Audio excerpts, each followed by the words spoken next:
hero Robert Cash gave his life for his country. The Minneapolis native died as a prisoner of war in World War II. The Defense Department says he was captured in the Philippines in the spring of 1942 and was part of the 65-mile Bataan Death March. His remains were recently identified, and as Joe McCoy found out, Cash's family was just as surprised by the discovery. Fort Snelling National Cemetery, a place for those who served to be laid to rest. Each name has a story behind it, but not every story has been told. This is our mission. Jim Bell is a U.S. Army identification specialist. Once a soldier is identified, Jim has the honor of telling their family. In my case, it's the good news. One soldier unidentified for the past 80 years is former Washburn High School graduate Robert Cash.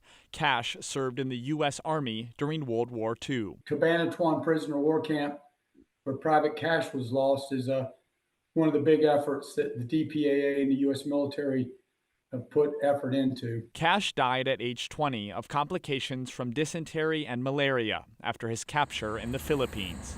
His family, including 41-year-old Navy veteran Leo Filardo, never knew he existed. Leo, just take me through what emotions you were feeling when you heard that Robert Cash was your first cousin. Devastated. Absolutely devastated. And when I stopped and reflected that here I have a first cousin who, my God, he survived the Bataan Death March. Robert Cash's remains were first examined in 1947, but were deemed unidentifiable. In 2019, his remains were sent to the Defense POW MIA Accounting Agency, also known as DPAA. Through dental, DNA, and anthropological testing, he was identified in April of this year. Why was the main emotion you felt devastation when you heard the news? Because I didn't know of a Filardo who gave his life for his country.